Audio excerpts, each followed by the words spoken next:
my husband always tells me not to scare people. He's like, you be up here, you need to just, No, people gonna turn the Symone. TV off. Respectfully, Mr. Townsend, no, let her loose. Let your wife out and let her. That is what we need to hear. And that is my greatest criticism of the Democratic Party. Again, as a lifelong Democrat. I don't know if you heard earlier, but I've been accused of being a member of the Orange People Party. Well, Trump. they said that I did read something that said you met the vice president and you didn't think she was ready to lead the, and you shook her hand, and the way she shook your hand, you said you didn't think she was ready to lead the country. And I wasn't pleased. Candiace. That is my opinion. That's my opinion. Now you know that dainty handshake and how that impacts people on the campaign trail. That's all she was saying. Come from you black, a good you home. know what it you was. Know your mama and them she went to taught Howard. you. I bet she was like, hands, I know. You gotta shake with a firm hand. You know your mama and them taught you that. Look, I don't got nothing to say about the handshake. Pure and unadulterated. Every week we got you waiting. Candiace and Michael.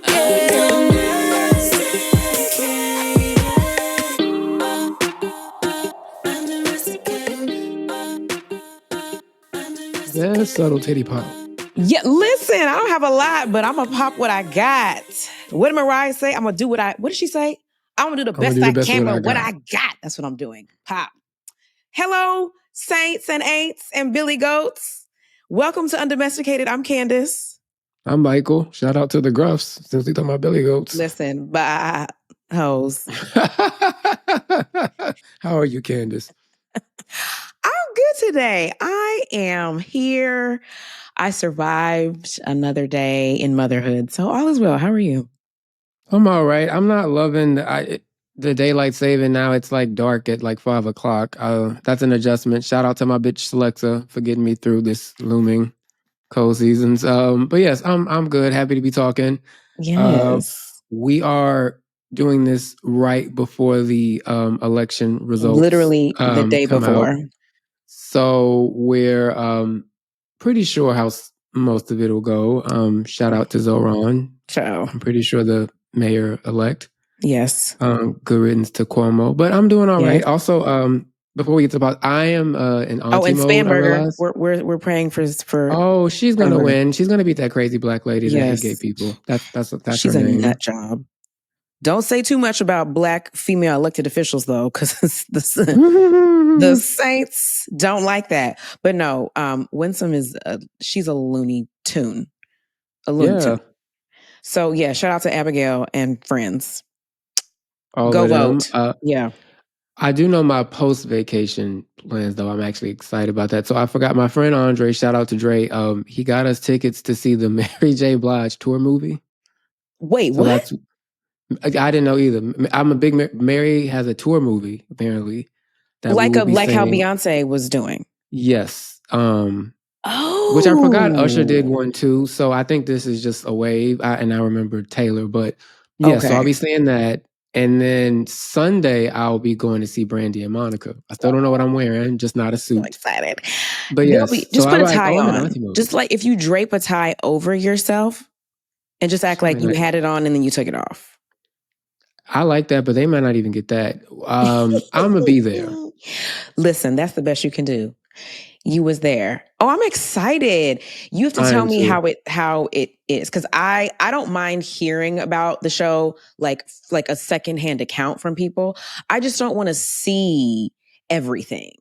And I feel like y'all putting the whole show on Beyonce's internet and it's taking away from the novelty of the show. So yes.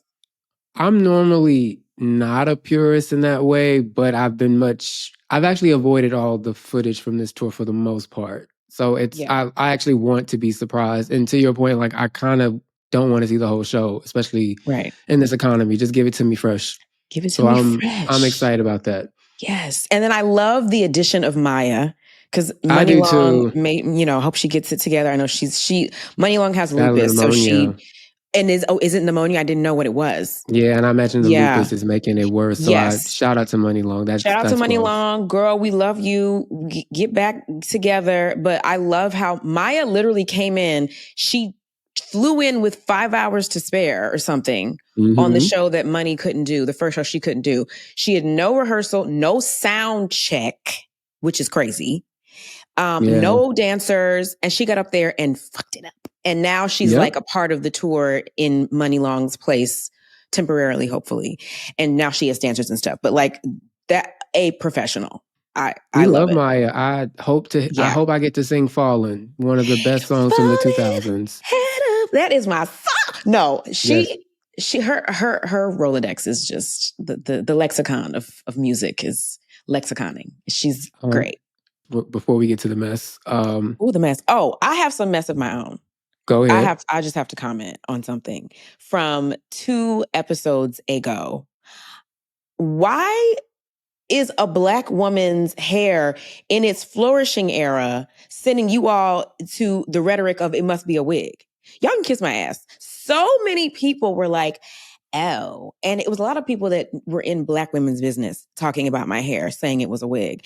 We're like, oh, that wig is terrible. Take it off. Listen, take your face off and hang it up at night.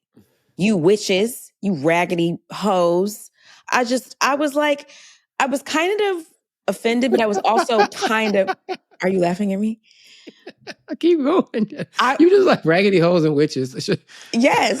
I mean, we just got out of Halloween. So no, part of me was offended. Part of me was like, I did that. What's that move from Mean Girls where Katie's like, wait, so that means I'm really nominated? And she's like, that's how I felt. Like I was really nominated, like for like crown of the century, because people thought my hair was a wig. That's my hair. That's my postpartum shedding, like back in my resurgence of, hair era.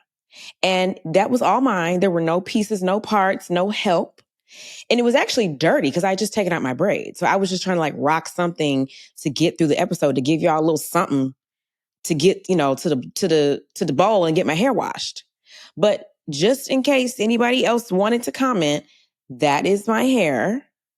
And we can talk about how I got there. Or don't tug on it in the comments. Don't tug on it because it won't come off, Monique. Oh.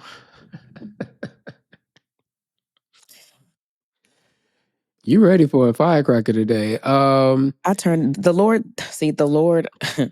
just tugged on my coattail because I turned my mic off on accident when I said that. So let me sit back. Speaking of mics being turned off, do the show. There are rumors that Gayle King will no longer be on CBS Mornings come spring, summer, fall, sometime next year.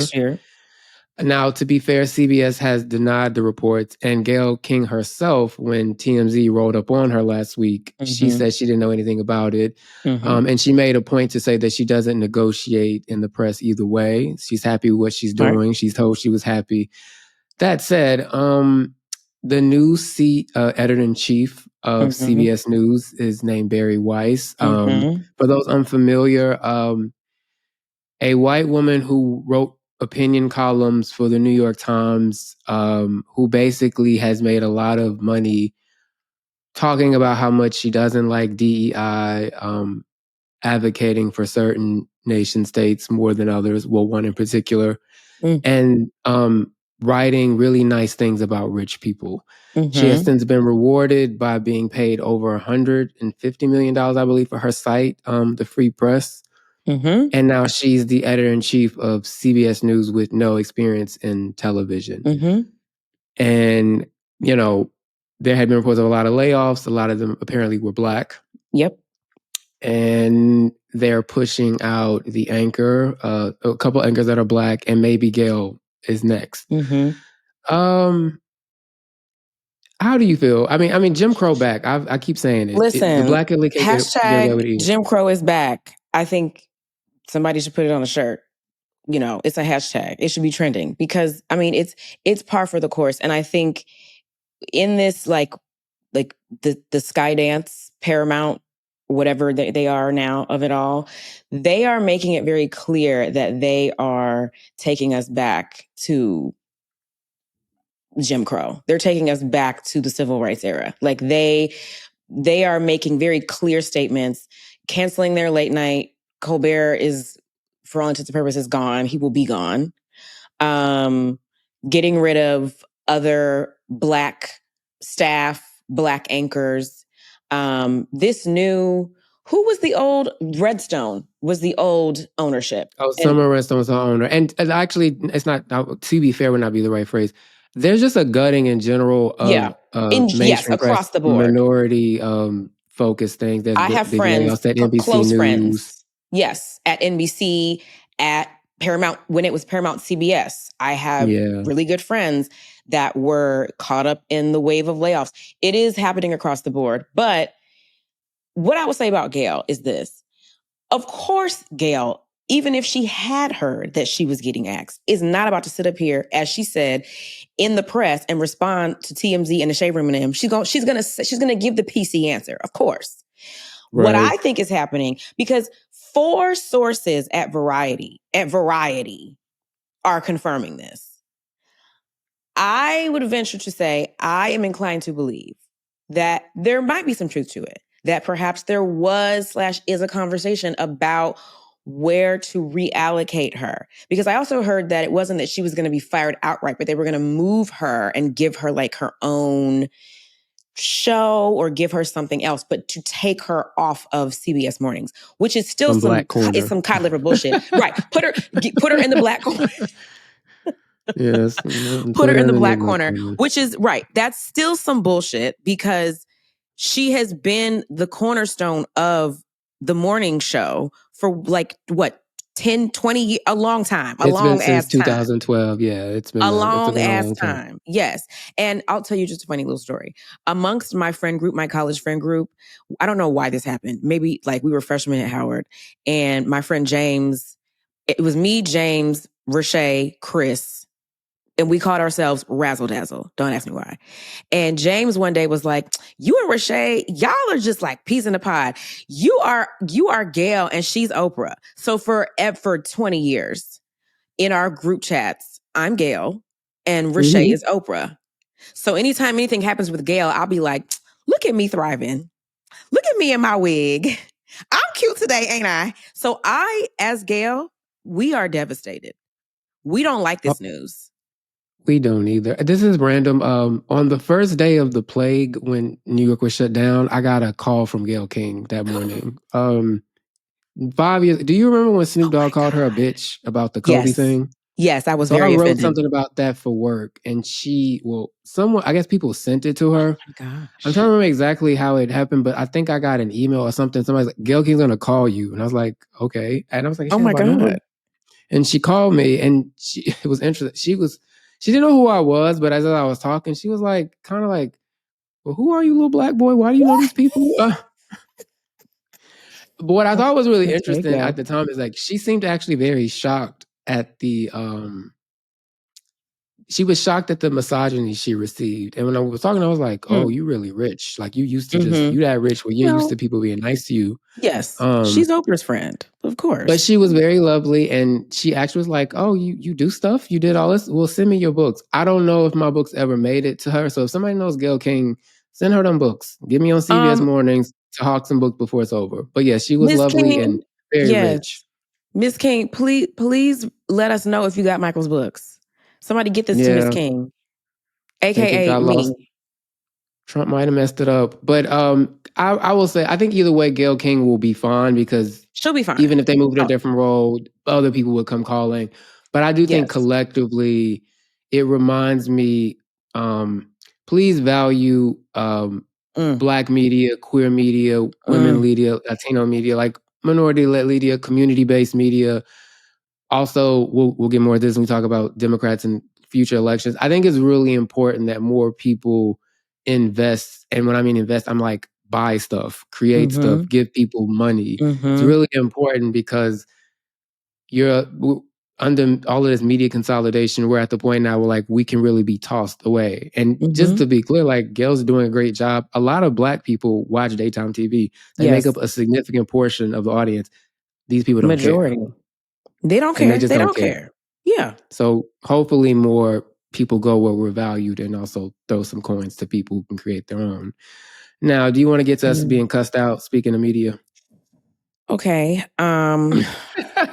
So the Kamalians are mad. The Kamalians, come to the front. Come on in here real quick. And sit down, and just hold on to your titties and just tell them to calm down. Okay. We received quite a smattering of comments regarding, that was last week's episode. Yeah, last week when we spoke, it was kind of like just a blip. I didn't think it was that big of a deal. We spoke about just our general thoughts on Kamala's book, because she's promoting her book, she's hawking her book, so she's a topic of conversation, and just the future of a Kamala presidency, or whatever she sees herself doing in the future. And we had our opinions, we opined, and the girls were mad, okay? The girls were saying all kinds of things, including, I'm going to read a tweet because I was gagged by this tweet. And you know what I didn't realize when I was reading this tweet is that the tweet is from somebody whose literal, what do you call it? Handle is like one of Kamala's weird. 75 million, blah, blah, blah. Girl, sir. So, okay. It said, and it was directed at me. They were coming at you. They were directed at me. So at The Real Candiace, whoever that guy is with you on your podcast is low vibrational. Vibrational is in all caps, or is vibrational is capitalized. Harris is a 2-time DA, 2-time AG, and 1-time senator, and a 1-time VP, and Democratic Party presidential nominee. What goddamn page out of Heavenly's playbook does Kamala Harris need to take? He reaching blindly. Michael, please take the floor. This came up in our production, and I don't. Just to be clear, I don't give a good fuck. Thank you everybody for listening, watching. I hope you actually streamed it and downloaded it. Yes. Where do I begin? Like, honestly, that shit, like, they're like, that's a fan. You're giving like her stats, like it's like Beyonce. I remember this once when I actively posted on social media about Joe Biden during his presidency. I'm like, Joe Biden is not fucking Beyonce. And even if he were Beyonce, Beyonce's not God. Like, no. Politicians are not your friends. They're not your friends. I'm not a fan. Like, the job is not necessarily the job. Well, as far as who this guy is, you could look it up, and you don't have to. I don't care. But again, thank you for listening. Her resume doesn't mean anything. She did all those things, and she still lost to an 80-year-old con man who showed signs of dementia. So it's what it is. When you lose, you're supposed to assess. You need to assess the campaign. She has all of those things, and yet she still lost. Granted, things were held against her, but my point was, she made a lot of mistakes. When I say Dr. Heavenly, it's because, you know what? Donald Trump worked the podcast circuit. Whether you like it or not, Donald Trump is very good, his campaign, at finding voters who don't normally participate in the process, who then look at him and then go vote. He's good at that. I don't like him, but when he went on Theo Von's podcast and was actually asking earnest questions about what's it like to be an addict, I was like, damn, this asshole actually seems human. He won a lot of votes that way. Kamala, by contrast, stopped doing interviews for a whole month. She also muzzled her vice president nominee, who was actually very good at articulating how fucked up and crazy those people all sounded, but they muzzled him. Also, it was reportedly that her brother-in-law, her senior advisor, cautioned her against that type of speaking about economic populism, talking about we need to tax these rich people, which is what we need to do. I think Bernie Sanders usually gets a lot of things right in terms of policy, like we need a revolution. But the reality is, like, he don't know how to talk to black people. That's why he lose. But at the same time, imagine a black woman who actually spoke to class issues that people are actively mad about. And whether y'all want to get mad about it or not, like, that's y'all fucking play, uncle. Joe Biden was too damn old to be president. People felt that way for years. They didn't address the situation. And even to this day, she's literally still saying he was completely competent the whole time. Most people do not believe that. And she does not have a good reason, rationale yet to still explain it. If she wants to run again, which she has every right to do if she wants, I personally think she's going to need to change her strategy. I have been very sympathetic to Kamala Harris in my work for years, so much so that people in her campaign, including people married to her, had noticed during the time. So I'm not coming at it. I mean, even if they didn't read it, the point is, I get paid for my political opinions. I like to give them. I care about Black people in particular and Black politicians, and I think nobody is above criticism. So if you don't like it, you have, I mean, you can disagree with me all you want. I truly, it's fine. But those type of comments, I really usually take the Mariah Carey approach, ain't gonna feed you, I'm gonna let you starve. Like, I'm good vibrations over here, sweet sensations, bitch. Like, not really, bitch. I don't be disrespectful like that. But it's just like, essentially, she lost. She didn't win. That's the bottom line. That's the bottom line. And you hit the nail on the head, is that these are politicians. They are not your cousin, your friend, your sister. And quite honestly, if they were not vying for your vote, they wouldn't be out here looking for you like that. They would be living their lives, doing whatever they're doing. But a part of the job as in a campaign, on a campaign, is to care about people and be out in the public, on the ground with the people. And for whatever reason, whoever was advising her, I personally, and Michael concurs, as we've just heard, I don't think she did a good job selling herself. And, I don't want to say clearly because she didn't win, because, people could argue that she didn't win for other reasons. Defiance, one. But it is what it is at this point.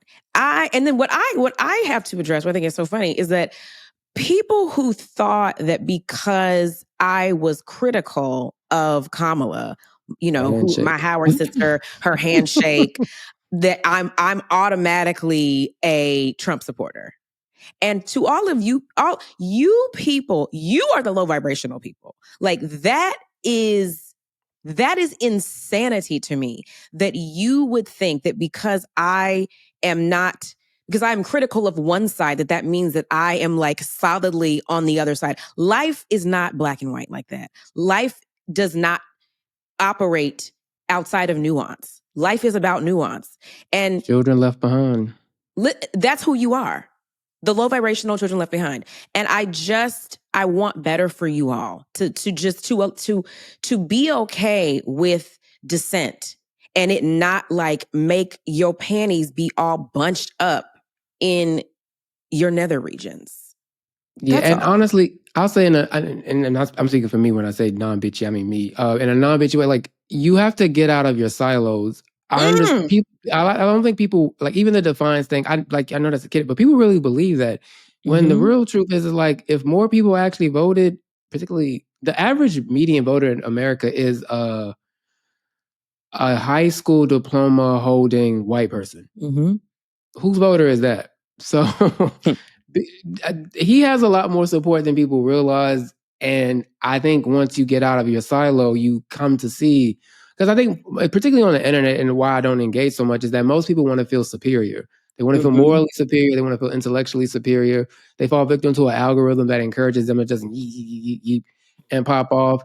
And, if you want to give each other a high five and a K high, do all you want. But again, she lost. If you want her to do better, you need to start listening to people who have critical things to say. You don't have to take every criticism to heart, but I would much rather, if you really care that much about her, you should probably listen to why people are not feeling her or not. Because honestly, again, I don't think this book tour so far has done wonders for her potentially coming back.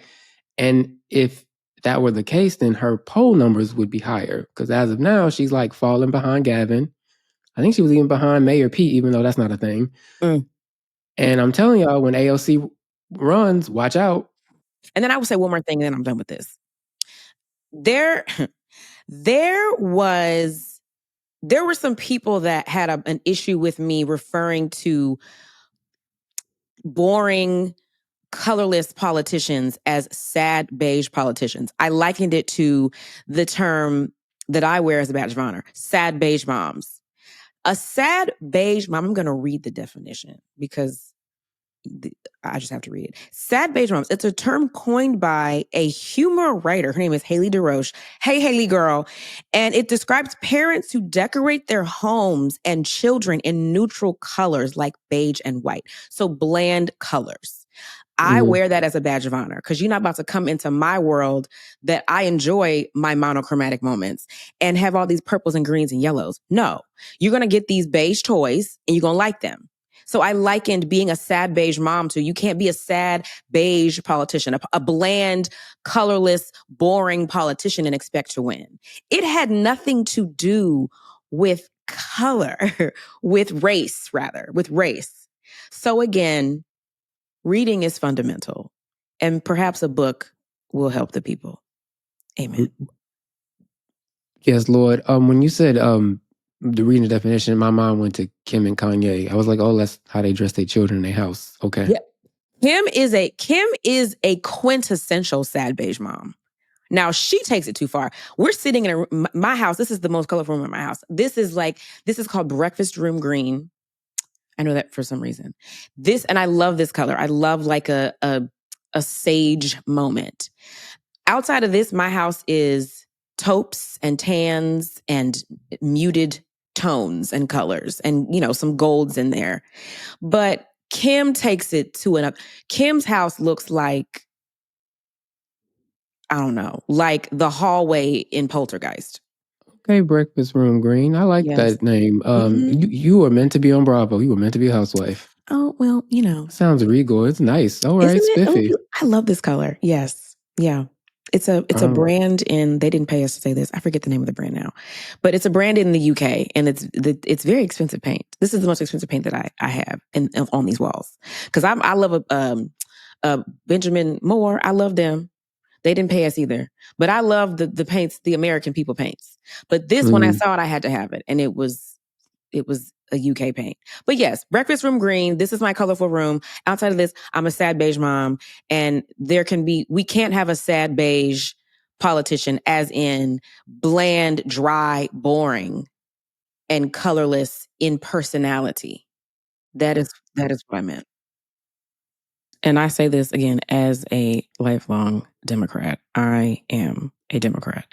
I'm a sad Democrat, but I am a Democrat. Oh, yeah, you keep trying to make sure you're not MAGA. You don't like Nikki's MAGA. Listen, I don't know why you would ever. Why would you ever? Why? This is the power of buffoonery. And I blame heavily. I blame all of this hell, this fresh hell that we're in, on racism. Y'all are still so butthurt that you had to look at a Black man and his Black wife and their Black children for 8 years and endure all of the work that he did, whether you liked it or not. He didn't do everything right. I can criticize him too, and I worked for him. Okay. But you had to look at him and his Black ass family, beautiful Black family. And you just couldn't stomach the idea that a Black man and a Black woman could be at the helm. This is a result of that. This is like the pendulum swinging completely in the other direction because you are still so pissed that a Black man was your president for 8 years and that he beat Clowns Anonymous. So I pray in the Sagittarius optimism that I try to hold on to, that the pendulum will swing back the other way before democracy crumbles. But, we have like 5 minutes. We have 30. Do you know you have 30 minutes? 30 minutes? Yes, 30 minutes. We have 30 minutes. That's a Tiffany New York Pollard quote, if you wanted to know. But yeah. Oh, we love New York. We do. I would have New York right here on this show. Could we have New York on the show? Is that appropriate? She's very much an undomesticated girl. Everybody can go. Well, not everybody, but she can come. Not everybody. Yes. Tiffany, we're going to call you girl. We love her. Speaking of 30 minutes, we got 30 minutes left in the show. And when we come back, honey, we have a good old guest. I don't want to say a nasty guest because she ain't nasty, but she is good old. She's a good old nasty guest in the best way, is coming back with us. So stay tuned. We back with Symone Sanders-Townsend.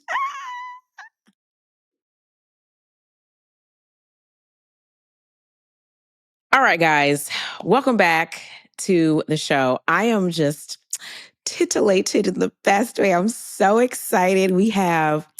This is Black girl magic personified, as I like to say, when we have a beautiful, intelligent, just wielding the power of the world, Black woman in our midst. Symone Sanders-Townsend is co-host of the Weeknight's at 7 p.m. Eastern on MSNBC, soon to be MS Now. Symone, girl. Great times. Welcome. Our first friend of the show. She did our pilot. Oh my God, I'm so happy for you guys. Congratulations. Thank you. And thank you for helping us. Thank you for believing. Now, when you did our pilot, speaking of 30 minutes left of the show in democracy, you might not remember, but I did ask you, I was like, Symone, should I be worried about my freedom? It's not looking too good for Joe Biden. What did I say? You were optimistic. You said we're going to be good. You were when optimistic. Did we do this pilot? Was Joe Biden still the candidate? This was before the debate, to be fair. Well, see, I was optimistic, okay? Because Joe Biden beat him once. Okay, yeah, we should have chatted after. Yeah. I was like, girl, I don't know. The blacks are mad at him, or asleep, and they didn't wake up. But we're here. Jim Crow is back, but you were on TV, so there's some hope for us. You are our great some black people are still on TV. We are holding. I know I'm holding on to God's unchanging hand. And a Latina, we love Alicia. Okay. Listen, I love Alicia. The Avengers of news. Y'all are taking me out. I mean, it's crazy. We joke about Jim Crow, but I think that we are actually, I've been reading a lot about post-Reconstruction, the era after Reconstruction, because, Black people had all this power. There were Black elected officials, Black men, by the way. People like me and Candiace, we had no power.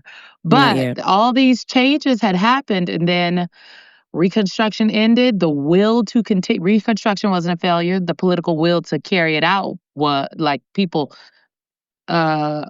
They switched it up on us. They took the troops out the South to enforce the post-Reconstruction era amendments to the Constitution, and it all went downhill from there. I actually think we are in post-Reconstruction, a second post-Reconstruction, which predated Jim Crow. I don't know. I'm with you. I use Jim Crow as a euphemism, but I wasn't joking. Real racism back. Correct.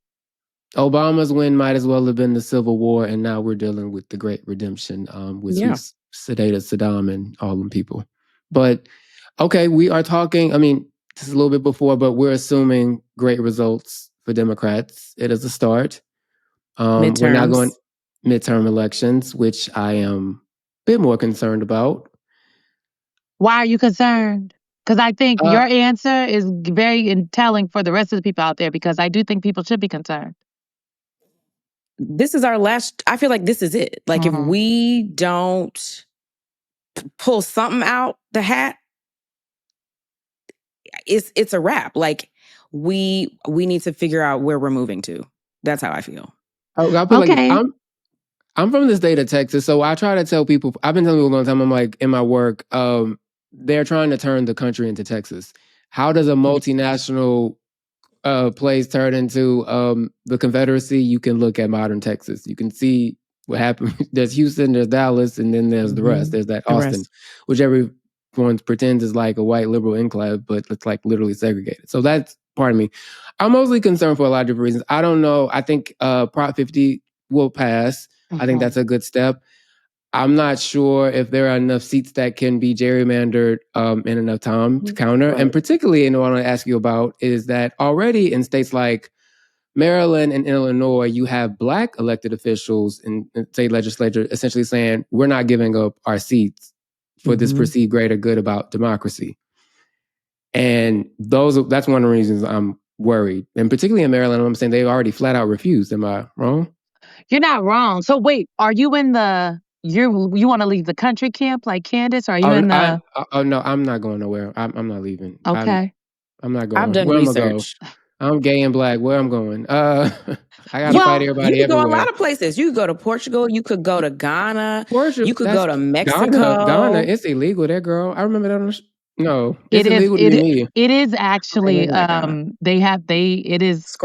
It is illegal to be LGBT, to be who you are, depending on who you are in Ghana. I asked the question because what y'all are laying out, like frankly, the conversation we're having here, it is the conversation a lot of people I know, and even people I don't personally know, people that come up to me in the airport and on the street are having, and it's the kind of conversation we try to have on our show, but there's a contingent of people in this country that say, oh, if we don't get it together in these off-year elections, which is what is happening in Virginia, New Jersey, and California with Prop 50, and then there's a state Supreme Court race in Pennsylvania that people are watching, then obviously mayoral race in New York. There are folks that feel like if we don't get it together for that and get it together, like if, folks aren't voting with their feet and making a statement on the state of the country because they don't like what they're seeing from the president and the federal government and some elected officials in Congress, namely Republicans. They're like, they're in the Candiace boat. They're like, I'm not waiting around for the actual midterms. I'm out of here. But then there are people like you, Michael, who are like, look, we have to, as the vice president used to say, Vice President Harris, she used to tell us, obviously publicly, she would say, to see what can be and burdened by what has been. But she always used to say, but you got to know what it is. And I think you got to know what it is. And I think Michael is in the you got to know what it is boat. And like, if this is what it is, how are we going to navigate? And how, and how do we navigate, Symone? Because my mama is like Michael. My mama's like, well, I've been here. I'm not going, because I literally have like figured out. I have PowerPoints figuring out how to take everybody with me to wherever we're going. But there's a huge faction of people that are like Michael that are like, we're going to figure it out. What does that even look like? Look, I think, honestly, figuring out, I think it changes day to day. But the through line is that in America, at least at this point of this conversation, the people still have the power. Now, I do believe that there are forces in this country led by the man in the White House and this administration, the Trump administration, aided and abetted by Republicans in Congress and Republican governors all across the country that want to bring us to a place where the people don't have the power anymore. They're trying to socialize us and get us comfortable with like the military in the streets. Candiace, I was, where was I at the other day? And the National Guard was just strolling around. I was down in Navy Yard. Not Navy Yard. I was at the wharf. Literally a couple days ago. They post up there. Just strolling down, strolling through the wharf. I was at Union Station a couple weeks ago, getting on the train, National Guard at Union Station. I'm on First Street getting my coffee at the Starbucks. Sorry, y'all, I'm still going to Starbucks. Some days they're the only thing open. All right. And the National Guard is there. So they're trying to get us comfortable with the military in our streets. Why? So that when they deploy them in mass, right, these tactical units that they've talked about, nobody bats an eye, that it becomes commonplace and nobody feels like it's not what they're supposed to be doing in America. And so I think that all is not lost yet. Now, are we very far down the authoritarian road? And should we be more than concerned? Like, are we watching the Democratic Foundation being chipped away right before our eyes? Absolutely. But the people still have the power. That's why the elections that just happened, are going to be really important. But also understanding that between now and the actual midterm elections, people speaking up and making their voices heard are very important. The only reason the president is now on his social media site and on television saying that he's happy to fund SNAP benefits or that he's happy to pay the military is because people spoke up. They raised their voices. They made us think about it, and they called their elected officials. And so we're not at a place to where we are just straight up in the Handmaid's Tale. Now, are we well on our way? We're there. I feel like we're there. I have you spoke with more urgency than I've heard any of Democratic leadership speak with, and that's partially why I think we're going to lose. Like Chuck Schumer, I saw that he wrote a letter complaining about Paramount and all ladies and gentlemen, cynic. A letter is cute, but why aren't you telling your rich friends to buy TV stations? Why aren't you telling them to buy Spanish radio stations? Didn't AOC tell you like 5-10 years ago about what's going on with Spanish media? Why do you think there's that? And then there's Hakeem. On the letter, I too do feel some type of way when the members of Congress get up and they just say, we wrote a letter. I've written to the administration. But I think that what is missing in terms of like how they are communicating it is that a letter it's not like they're just, Tommy from around the corner that's written a letter. A letter is actually a tool that the opposition party in the government has. But I'm with you when a letter is just not enough. And so it's like, you've written a letter, and then what else? How are you messaging around the letter? Why is you, as the minority leader, writing a letter important? But I really had to wrestle with this a couple weeks ago, because I'm like, it's a lot of letters, not a lot of action. I don't know how they're going to communicate the letters into action, but I feel like the action is there. The elected officials like Chuck Schumer, it's not all of them. I do think Schumer is a good example of how it's like, I don't know if this is the messaging we're looking for. He, let me just put it like this. I think that we are looking for, that there are a lot of people out there looking for leadership from Congress, and the congressional leaders are not going to stand at the helm of the movement that, in my opinion, needs to take place from people that, call themselves Big D Democrats, and they never have. Which leads me to Hakeem Jeffries, and I'm not, but just the quoting Biggie Smalls and doing them corny picture posters and not being able to fully endorse Zohran Mamdani. Like, when does a mayoral candidate normally command a stadium full of people, even if it was Bernie and the AOC attached? Like, you writing letters, you doing little poses like this, like you from the, like, what does that do? My question for you, actually, I could see the Democrats recapturing the House somehow, some way, particularly if it's like that 8-point 2018 thing, and leaving it to Trump. The economy will be probably far worse in a year, but we're going to pray about it. Do you think Hakeem Jeffries will actually get a primary challenge? I don't think that's a no. Was actually curious about some of the polling. I think that there's, honestly, I think that there are a lot of people. I think that there will be maybe one, I don't know if he would call it viable, but there will be somebody that will put their name on the ballot to challenge him in his primary. Do I think, but that's different than saying if I think that person will be successful, and I don't think so. Right. I think he has a machine in New York. He's Leader Jeffries, prior to being a member of Congress, he served in the state legislature for a while. Right. Like, he has deep roots and ties. I understand the disappointment that a lot of folks out there feel from what they have been, what they are seeing from their Democratic elected officials, particularly many of their congressional leadership. I understand the disappointment. And I think that folks are right to press for and ask for more.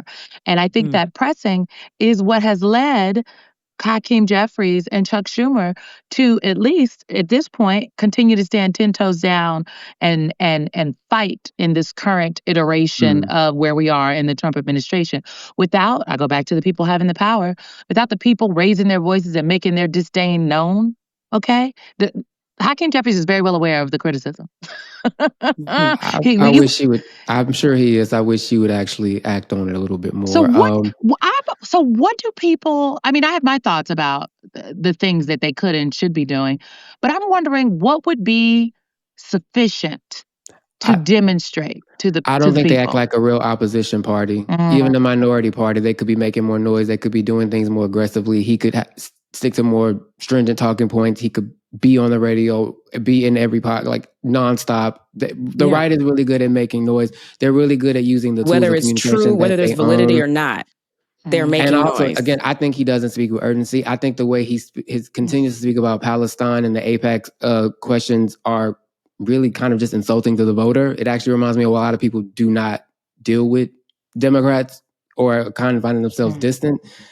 I think by and large, the leadership is grossly disconnected. I really hate the tropes about East Coast elitism and blah, blah, blah. That's usually just rich people in media tell each other over and over again, but there's something to be said about that. And one thing I'll give you credit for, and this is aside from Hakeem, so many people listen to Ezra Klein because he's a white straight man they find conventionally attractive who writes for the New York Times. He doesn't say anything that much of value. He, like Barry Weiss, is really good at telling rich people what they want to hear. Yet so many people will rush to listen to him.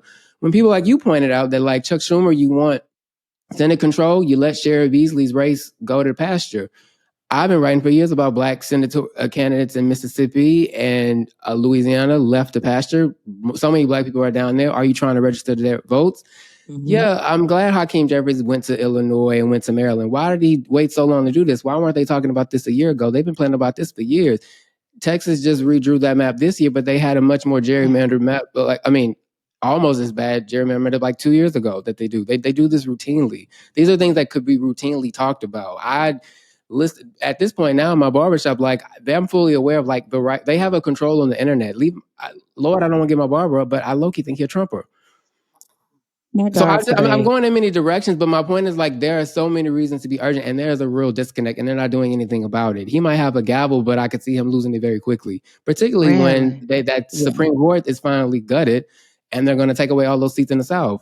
I don't hear about that enough. There are many things I could say, but I just think point blank, he doesn't speak with urgency. He seems disconnected, and like a lot of Democrats, they think talking like in these corporate, like they're at a corporate retreat. It seems like to be a lot of people don't realize 2016 is over. I do think that we have to, that anyone, whether if you are an elected official, if you're an aspiring elected official, if you are a person with a platform, a podcast, if you're in the media apparatus, I think we are at a place in this moment in our world where people appreciate authenticity. And I guess what I hear you saying is that it feels like for a lot of people that many of these elected officials, but chief among them, Democratic leadership right now it comes off a little inauthentic. And I would say, I understand that criticism. I think my take is that I just think sometimes it's a little safe. I talk to all of these elected officials all the time. They come on our show, but they also, sometimes when I want to know what's going on, I'm picking up the phone and I'm like, hello, Congressman so-and-so, Senator so-and-so. Hello, I'm calling the state reps across the country. I'm calling some of these governors. And there are some people that when you pick them up the phone and you talk to them on the phone, the conversation I have with them on the phone is very similar to the conversation. Oh, you're saying it's the same. I was going to say, I feel like it'd be like totally different. Some of them is the same, but then some people, it's like, okay, they said this on the phone. When I'm talking to them off the record, I'm like, oh, let me just get a read on this. And I'm like, oh, will you come? Like, okay, let's tease this out. Let's talk about it.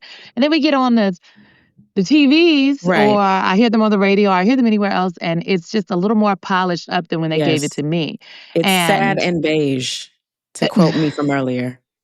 It's yes. For a while, that is what worked, though. And so I think some people, especially folks that have been elected officials that have been in this game for a while, they have not yet broken them. So, you know what they say, it's hard to teach an old dog new tricks.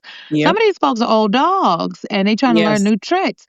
Some of it, though, is like, I don't know, I think some of these elected officials think they're playing a high-level chess game, and like, while there's a segment of the population being critical, there's another segment that appreciates what they're doing.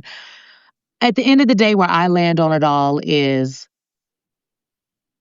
one, I don't think elected officials are going to be the leaders in the moment. They are going to respond to where the people are. And so the people are actually always end up leading their politicians. The leaders are going to follow public opinion. And that is why the praise and the criticism, in my opinion, it matters. And because they are hearing the praise and they are hearing the criticism. And at the end of the day, they hear it, and they would like to do something about it. The reason the House Democrats, it's my understanding, have been very involved in the redistricting efforts, like as when it was first made clear that the Republicans, that Donald Trump was calling up looking for, can y'all fix these maps so I can win. And I will tell you, in these conversations that I've had with people, these on background off the record conversations, elected officials from where they were a couple months ago when this started, they were telling me, oh, it doesn't. Someone very high up said to me, I hear Trump saying he's going to get all these, he wants all these maps redrawn, but the places where it matters for the maps, we've got Democratic governors. They were basically telling me they're not concerned. And I was just like, I think y'all should be concerned. Fast forward a couple months, I would argue maybe a month and a half from that conversation, that same senior Democratic elected official and some others, the tone had changed. The tone was a little different, okay? They were hearing from the local elected officials. They was hearing from the people in the streets on the ground, the folks in Texas who were like, this is not a game. People in Missouri saying, y'all need to look over here. They're doing it here. And then the tune changed, and I think, frankly, they started taking it a little more seriously, and then decided that they actually had to get aggressive. But I think when we look back, better late than never, but history will judge us. Is it too late? History is going to judge our society in this moment. And will history Democracy has 30 minutes. Mm-hmm. Democracy has 30 minutes. Okay, I'll give Hakeem one compliment. I actually think he's, for this shutdown, handled it well in that they didn't cave. However, I am extremely concerned that most of them don't, to your point, don't understand the country they live in. Mm-hmm. And they'll be like the 95 in their congressional or Senate seats, scratching their heads, slurping on at the desk, trying to figure out how we ended up with President Tucker Carlson and President Nick Fuentes. I just feel like you need to understand where you're at. And I don't get that from these folks. I mean, the reality of the situation is to be very clear with folks. Like, my husband always tells me not to scare people. Yeah, he could. Or Donald Trump could say, I'm not going anywhere, and could declare that he won the election like Maduro did in Venezuela, right? Okay? Because he didn't want to lead the last time. So there are many things. There are many paths here. But my husband always tells me not to scare people. He's like, you be up here, you need to just, people gonna turn the TV off. Respectfully, Mr. Townsend, no, let her loose. Let your wife out and let her.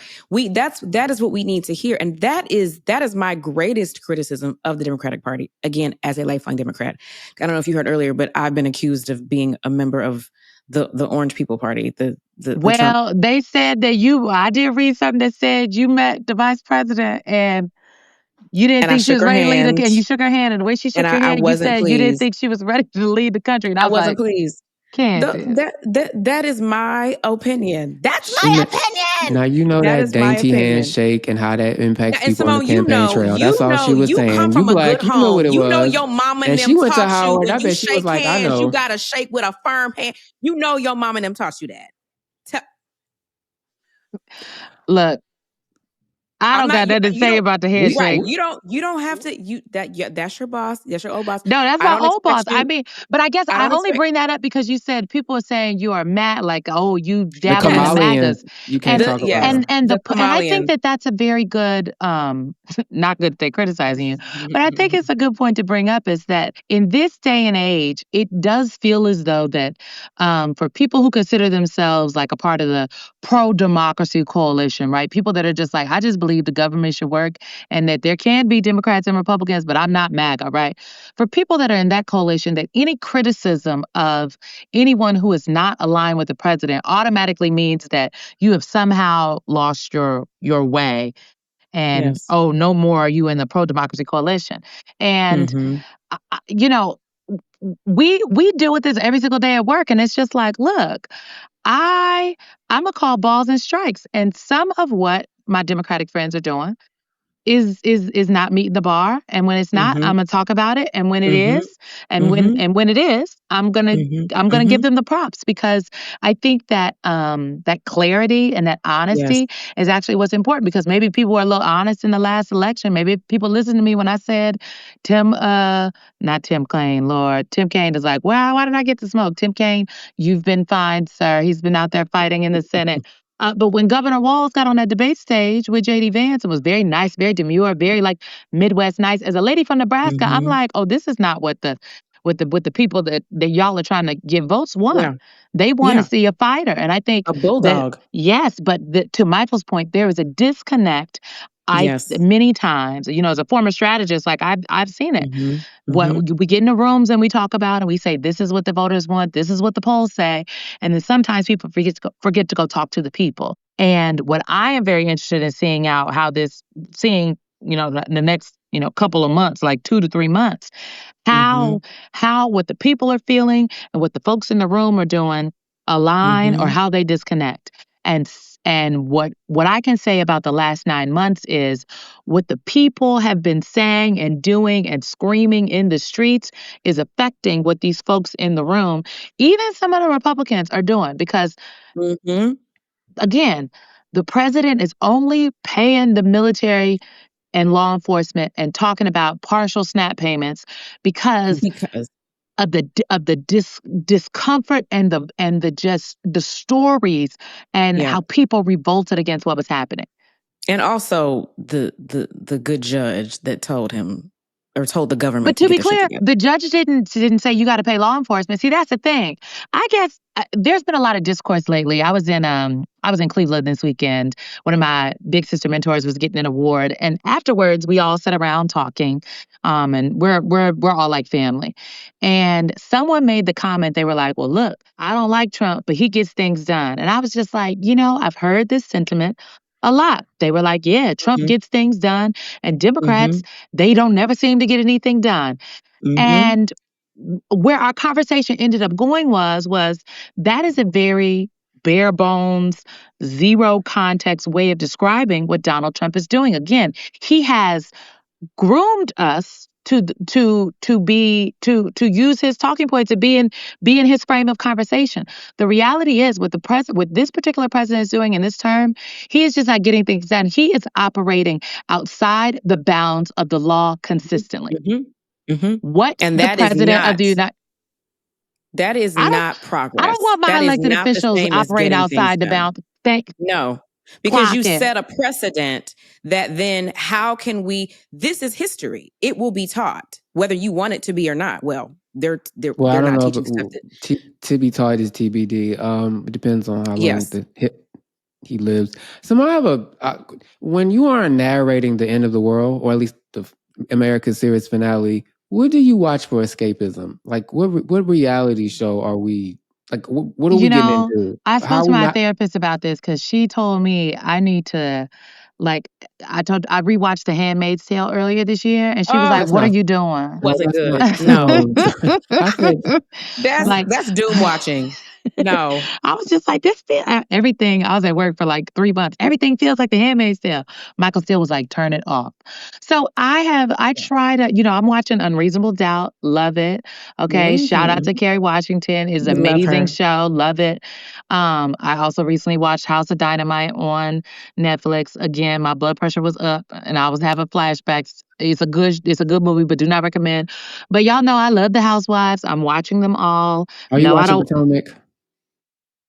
I know you. Okay, so you have to tell Rachel Maddow about Tia having a crush on her. Continue, please. Oh, I'm gonna see Rachel Maddow. Next time I see her, I will let her know. Okay. Tia shouted out Rachel Maddow on the show yesterday. We love that they're watching. We love that they're watching. We're also watching. The other day. I hope the cameras get picked back up though, because there's also some things. Some developments we would all like to see. Well, the cameras were there. They were there. Yes. They were there. Will see. They have been there. Yes, we will see something. Yes. Well, the girls that ain't got nothing else to talk about are gonna hop on the bandwagon of somebody else's plight. So yes, they're talking about it. But I also recently heard that potentially cameras went to Wendy.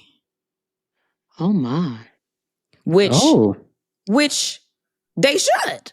I mean, that's the job. This is why I don't never want that job. Okay, people are like, "Oh, would you do reality TV?" I'm like, "Baby, I do not need a camera following me and mine's around every day of the week." No, I don't. Simone, I wanted to recommend you for a project. My husband would be like, "No." You would be fun because I met you at a Room 100 in the I'd be fun too. I think I'd be fun. So great. But the thing about reality television, I mean, y'all tell me. I mean, Candiace, you tell us. But I enjoy. I enjoy watching it. Okay, baby, I'm an OG reality TV watcher. Like original Real Housewives of Atlanta. I love all the Housewives franchises. I'm a Salt Lake City girly. I love my Potomac girl. Everybody. I didn't really like this last season in New York, so I'm glad we're getting another rebrand because we just still haven't gotten it right. But for me, I like watching other people's storylines. Yes. I don't want to watch my storyline unfold. It's a little different. It's a little different. You know, I feel like I'm a very transparent person. Like the kind of, y'all know me, what I do on TV is what we do in real life. What I'm doing right now is how I literally saw Candiace a couple weeks ago. I was like, girl. Yeah, child. It's the same. But I don't know if I would want my entire life on Front Street every day and to have to walk. It is another level to have to walk around in the world with everybody having these opinions about your very personal life. Oh my gosh. It's a lot. Not for me. You would just, I will just say you would be so good. I was so you know what? tempted. I'll be a friend that just pops in, and then my husband is never on camera. I have a politics Real Housewives intersection question for you. Okay. Okay, so do you watch the OC? Are you familiar? I am with the Orange County Housewives? Yeah. Yes, but I'm not caught up. But do tell. Okay. Go ahead. I met Shannon. Oh yes. We did Watch What Happens Live together. Oh, that's right. Okay. I saw that episode. Okay. My girl. So Vicky from the OC recently said that she feels Heather Dubrow is too liberal for the show. She said that recently on a podcast, and what happened last week, but it's kind of already... Just tell me. I'm going to watch it. So Gretchen was on the show on the finale, and she, when she wasn't on TV for years, was like a bunch of transphobic, homophobic, really nasty, vintage, bigoted stuff, and a bunch of Trump posts. And she got confronted about it because Heather's children, has a child that's trans. Yes, she does. She calls the Trevor Project on the show. So she's confronted with it. And to me, I already know, frankly, I know the stats. So most of the housewives that are not Black are probably MAGA maniacs. I personally don't want to know about it. But on the OC, it's a little more obvious than others, particularly when you talk about the treatment of Katie and the other non-minority who came and went, even though she was whatever.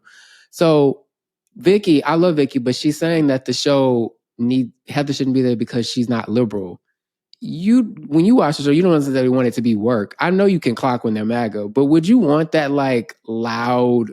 Oh, I don't think that's necessary. And I just think it should be. I just think reality TV mirrors our real lives, or it should.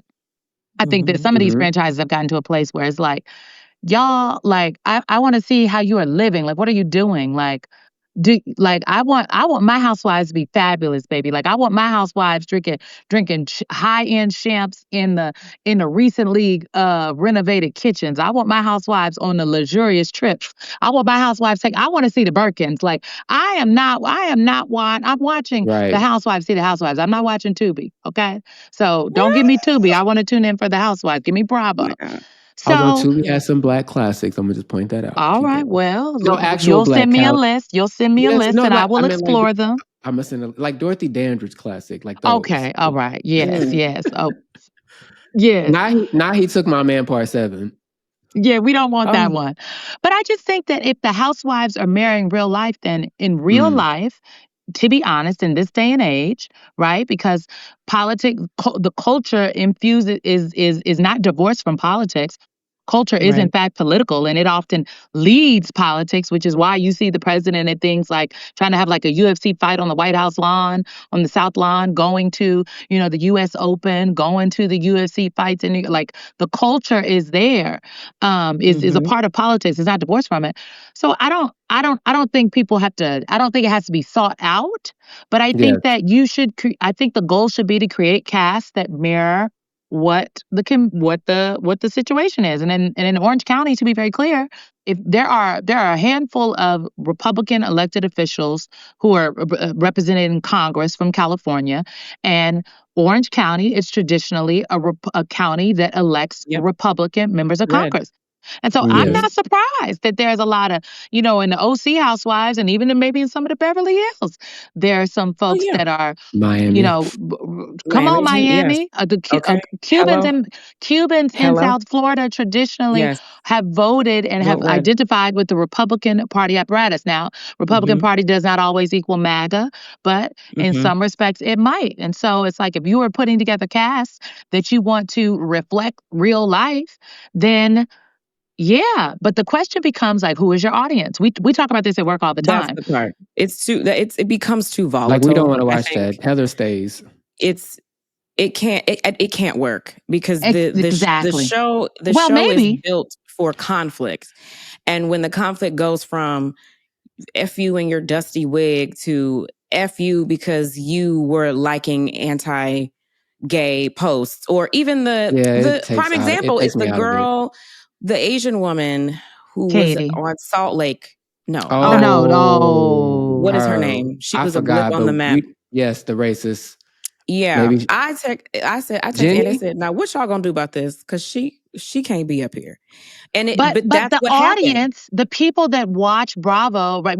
This happens in TV all the time, whether it's news or entertainment. Who is your audience? Why are people, you have to understand who your viewer is and why they are watching. The MS Now viewer is a very loyal viewer.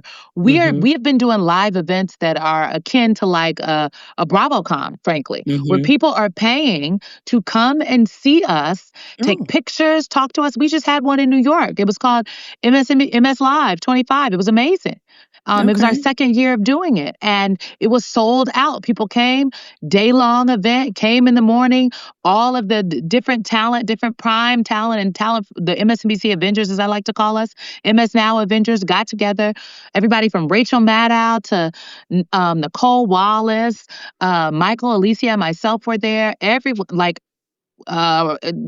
Wallace interviewed Martin Sheen, America's president from the West Wing. So Jen Psaki had the Wine Moms podcast people on.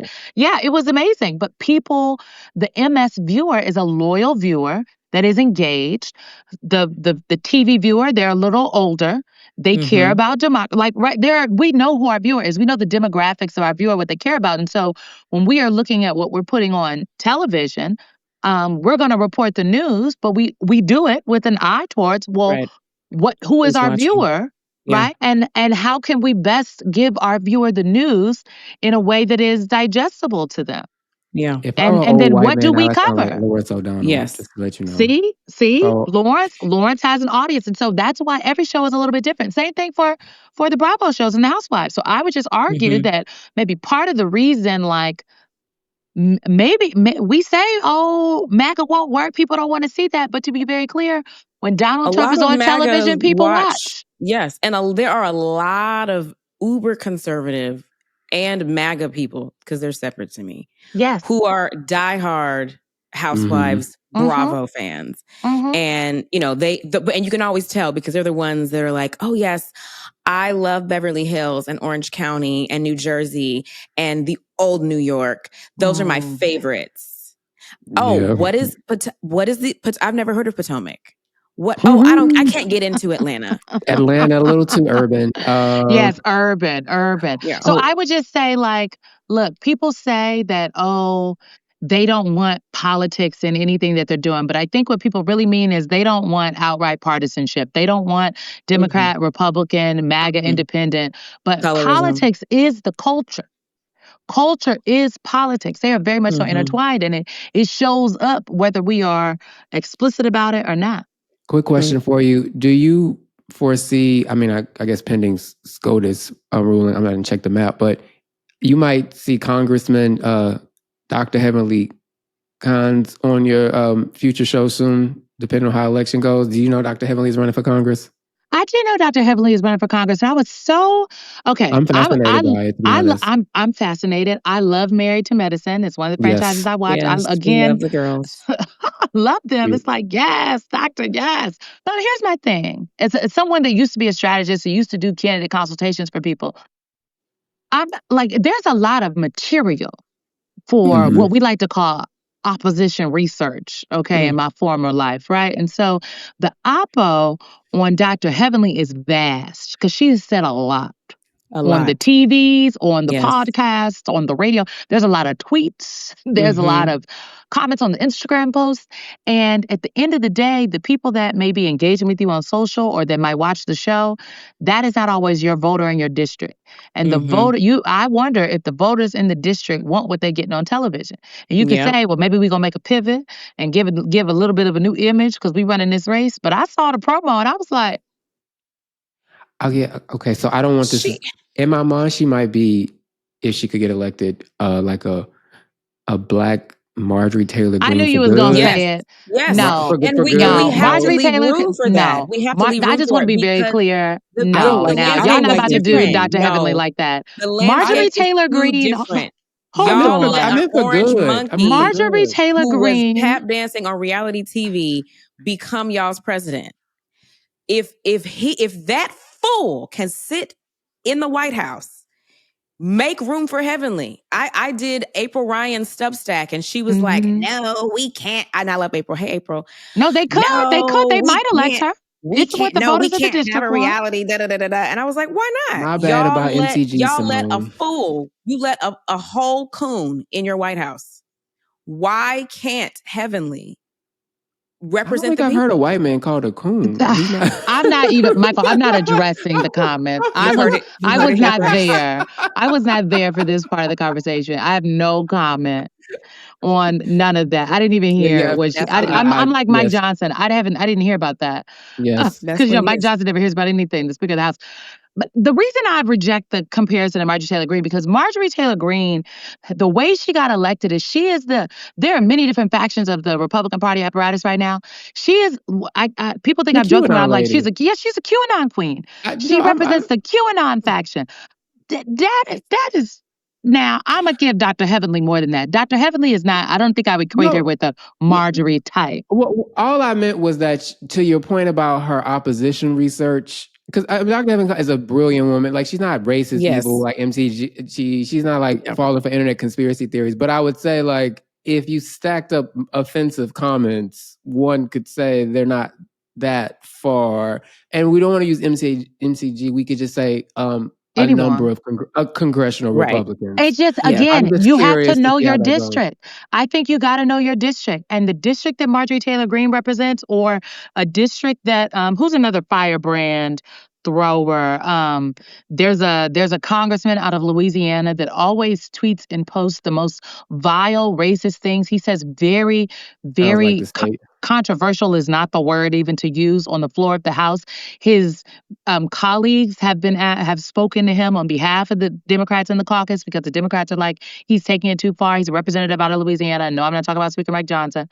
But he keeps getting reelected. And so the people in his district are not bothered by that. The district that Dr. Heavenly would like to represent, it is not that district. And so my only thing for any candidate, any reality to anybody that is an unconventional would-be elected official, and you're thinking about throwing your hat in the race, I want you to do some research on the district you would be representing, and then you got to understand how for your district, tighten it up, if you will.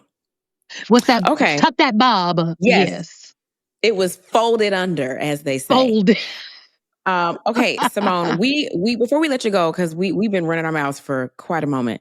We have this segment called Nobody Asked Me But. And it's basically just a moment for you to opine on something that nobody asked you. It wasn't none of your business, but you have a mouth and you have the right to say what you want to say. So nobody asked Symone, and it can be anything. Yeah, so, okay, y'all, well, this is y'all's game. Show me how to play first. Okay, nobody asked you, but what? Nobody asked me, but we got to switch it. I was watching Selling Sunset, and I watched that to watch mess while secretly wanting to eat the rich. I don't watch it to deal with racism and like microaggressions and all that nonsense that remind me of the parts of California where they scream, no blacks, no blacks, no blacks. Now, Chelsea, what's her name? No, wait, Mary. Now, Mary was acting like Chelsea. There's a lot of racism. I don't like it. Chelsea is the only black person there. I don't like watching shows with the only black person there, and then they remind me why you should never be the only black person in the room. It's from Riley, Burris, to now Chelsea. Chelsea not doing nothing but being British, being a baddie, selling houses, being rich, and trying to move on with her life now that she left that man that cheated on her. She don't need Miss Mary acting like she hate her, and then playing victim, which is mighty white. I don't know how else to say it. And Chriselle is calling her out for being a Karen. And we appreciate white people like Chriselle who will call out fellow white people for their nonsense. So I just want to send Chelsea, who, has those really sexy, viral, she's like, while she's cleaning, get it how you live. Your food looks good. Sell them houses. Leave her alone, white people on that show. And that includes that other one that's married, like has a baby with Nick Cannon, who paid for her face to look black and does like the black fishing, but then don't like the black girl. I hate shit like that too. Do I need to tap in on this season of Selling Sunset? You need to tap in. Season 9 was a little frustrating, but Selling Sunset is actually, I'm not mad. You see, this is why, like I said before, it's like a train wreck. You can't look away, like a car crash. People are watching. I consumed it all. Like, you get into it, Symone. It's not the end of the world like the other ones. Okay. Well, you know what? Nobody asked me, but we have taken the Facetune too far, folks. We have taken it too far. Look, some days, was there a blemish? Did I do my makeup in the car real quick and was my color slightly off? Do I pop in the Facetune and hit it with a number 2 on the smooth? Yes, I do. But some of y'all are out here on the 4s and 5s, and I think it is quite inappropriate. And then we are posting these pictures on the internet. We are putting they got Facetune for the videos now too, and the girls are using it aggressively. Yes. Okay, I don't think there's nothing wrong with a little edit, a little filter. People are taking it too far. Why am I looking at some of these girls on the internet and then I see you in person and it's like, well, what is happening? People see me in person and they're like, oh my God, you are so pretty. You look so much bigger on TV. Okay, well, that ain't the Facetune. The camera adds 10 pounds. The camera adds 10 pounds, okay? Yes, okay, I've lost 50. The camera adds 10. So, go off. Okay, clock it, okay? You see, what waste, okay? Yeah, but Facetune has taken it too far. Go off. Match your face. Match the face. Somebody recently said something to me because I love a filter. Listen. And Snapchat but it's just has a the 2. best filters. It's just a 2. Okay, I've seen it. Candiace, you still look like yourself. Do I? Because somebody said I look like there's like some filter that some girl used somewhere that was, I don't know what she was doing, but it was like that filter. And people were like, why are you using this filter? Oh, well, I will need to check. I'm a check. It cleans it up. Go look at my Snapchat and tell me if it's too much. Because, it does. When I don't have a lash on or, my brow is too not far. browing. Nope. Too far. Too far. Holding her sister accountable. Too far. Candiace, if you don't have a lash on, you better face smooth it. Face smooth it. I need to add the lash. Then we don't need to do the video because or the photo. I had to do, I was in dire straits and Jet was screaming. I had to do this cameo real fast and I had to get it done or it was going to expire. And I had to just go in here real quick and do this Snapchat and put the lashes on me. And it wasn't that much. It was just adding what I would have had to go upstairs and do. It saves me time. But I just don't want people looking like a stranger, okay? So if you look like me, okay, we're going to check. I'm going to go on the Snapchat. Down. Go look and tell me what you think. Yes. Okay. This is in the same vein as yours, actually. Nobody asked me, but that Bethany Frankel be on TikTok. That thing is snatched for the gods. They pulled her face back and it stapled it. It is tied in a knot behind her neck. She had the jaw surgery.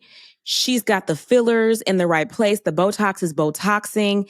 She is living her best new face life. And that's how you do it. If you really want to do it, you go and let them staple the skin to the back of your neck. So we don't even know. And Bethany Frankel, that lady has come leaps and bounds from where she was. She looks the fuck good. That's all I'm going to say. I did see a recent video of her where I was like, oh, okay. Okay, right. Okay. And I'm not usually impressed by, the work on the white girls. Have you seen Ricki Lake? Ricki Lake looks fantastic. No. Baby. Oh, let me look. Baby, I saw Ricki Lake at a dinner. I was at a dinner with Arjun. Arjun had a dinner in New York like a couple weeks ago. I literally walked to dinner late because I was at work. A lady comes over and I was sitting at the table by the door. And so I'm talking, I was sitting there. I remember I was talking to Tarana Burke. And I'm sitting there talking to Tarana Burke. We kiki Kim. We love Tarana. Yes. And this lady comes over, fabulous white woman with a nice bob. I'm like, oh, this is a nice lady. Bobbiana. And she says, I just want to tell you, you're doing a good job. And I was like, oh, thank you. This is a glass of wine. Oh, thank you so much. And she's like, I just don't know how you do it. I am proud of you. You're doing a great job. I was like, thank you so much. And she walks away. And I look at the table. I was like, oh my God, who is it? That lady was so nice. Who was that? This whole side of the table that I was not speaking to turns and says, that was Ricki Lake. Me and Tarana Burke go, Ricki Lake! Ricki! Somebody goes in the hallway, grabs Ricky Lake. She comes back in. I said, Ricky, Allegedly. I love you. First of all, like, you I need to us. get up. Right. You raised us all. And also, what are you drinking? What kind of water are you drinking? What are you putting on your skin? That pH water. Ricky Lake proceeded to, everybody got up, took a picture with her. I took a picture. Everybody took a picture. And Ricky Lake told everybody in that section who her plastic surgeon was and what they did. So her neck is in a knot back here. It's all, they pulled it all back. She looked fantastic. Go Ricky. Go Ricky. Ricky, that Kris Jenner, and Bethany. Okay, I'm just gonna say this. I'm just gonna say this. I don't know. Maybe one day I will have work done. My husband said I just need to drink my water and put my sunscreen on. Okay. I own it. However, I'm not talking about anybody specific, but I think when the people go get this work done, again, it's like, don't be using all these filters. And then the paparazzi and these cameras and the Getty images catch you with no filter. And we're looking a little different. So, a little different. Ladies and gentlemen, only on the 2. Don't go past the 2 on the filter, on the Facetune. Y'all know what I'm talking about. And stop with that body contouring. If you don't got it, turn the angle. But don't be trying to take this little pouch off. And then when I see you in the street, it's like, the pouch is hanging. Well, what was this? Be real. We want authenticity. That's a sermon. That's going to preach. Save democracy. That will preach. Yes. Save pictures. Save democracy. And in your life, keep it on a 2. Keep it on a 2. That's all. That's it. So if I'm looking thin on the internet, I want y'all to know it's not a filter. It's me. Mm-hmm. And if I'm looking a little big on the internet, it's not a filter. It's also me. And you know what? It's me. These are the breaks. Oh my God. Symone Sanders-Townsend. Thank you for blessing us with your presence, your aura, your knowledge. God bless America and our elections. We need prayer. Tell Hakeem to stop rapping. You let Hakeem rap. Okay. No. He's a son of Brooklyn. You can't tell these Brooklyn people nothing about Biggie. Color. You're right. You can't tell the Brooklyn people nothing about colorful. No, yes. He need to rap some opposition. But thank you, Symone. Thank you, guys. I appreciate y'all. Congratulations again. And just keep the energy up, y'all. It's all right. It's okay to be tired of the news, but then come back. Come visit us, okay? Yes. And hi, Alicia. I love Alicia. I will let her know. Yes, she's going to be like, please. Because, I would just say, lastly, everybody always asks about Michael Steele. Alicia and I go everywhere, and it's like weird chopped liver. They're like, we like you guys, but, ooh, Michael. And I had to tell people, Michael is a lovely man who has a wife, ladies and gentlemen. He has a wife, okay? She's very much so alive and well, and she sees the comments. But people love Michael Steele, so we just act like we are Michael Steele's backup dancers. So for you seeing me and Alicia, I am here to say on behalf of Ms. Menendez, thank y'all. Of course, and also MS Now audiences, respect that happy Christian home. Leave that man alone. These ladies, let him live. Child, they love Michael Steele. They love him. We love him too. Okay. We love you. We leave that nonsense for Usha and JD. That's for their marriage. We don't want to break up happy homes. On that note, I think my connection is breaking up. I bet. Good night. Good night. Thank you, Symone. Thank you so much for coming. Love you too. Oh my God. Okay. Thank you to our amazing guest, Symone Sanders-Townsend. She is always a time. Yes. Okay.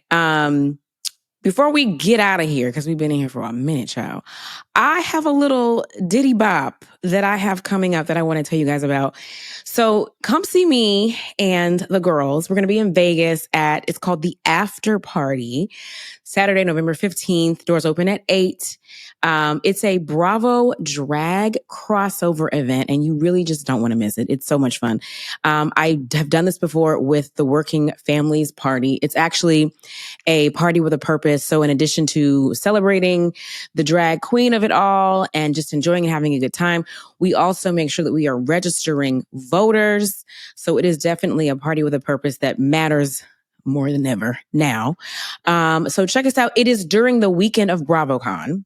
If you didn't catch that, November 15th is that Saturday of BravoCon. So if you're going to be in Vegas for BravoCon, just pop on over. It is in the evening, so you can do all your daytime stuff like at the booths and see the panels and whatnot.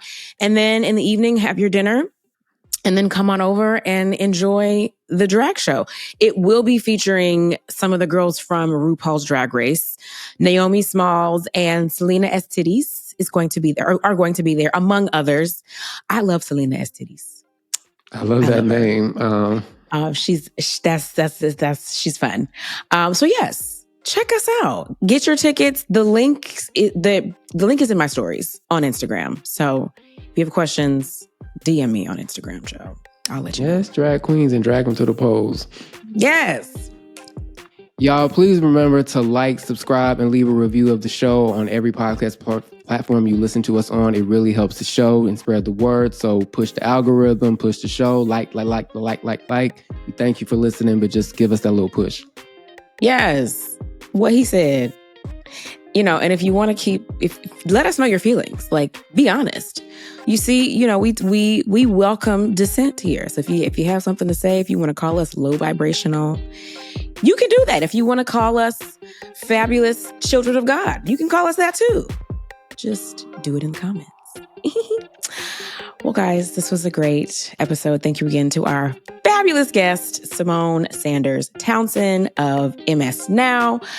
As we say, may your life be soft, may your boundaries be strong, and may your group chat stay private. See you next time on Undomesticated. Bye, y'all. Bye. Undomesticated is presented by Odyssey and Agenda Management and Production. Our executive producers are Brandon Sharp from Agenda Management and Production and Corinne Gilliard-Fisher. Our executive producer from Odyssey is Leah Reese-Dennis. Miguel Contreras is our senior producer. Michael Arsenault and Candiace Dillard-Bassett are our producers. Sound design, video production, and engineering by Miguel Contreras. Booking by Jillian McEwen. Original music by Candiace Dillard-Bassett, Nairi Davidson, and Donald Hazel Sales. Special thanks to Nairi Davidson, Maura Curran, Josefina Francis, Hillary Schuff, Eric Donnelly, Kate Hutchinson-Rose, Lauren Lombardi, David Gannon, Kurt Courtney, and Lauren Vieira. It's a lot of names.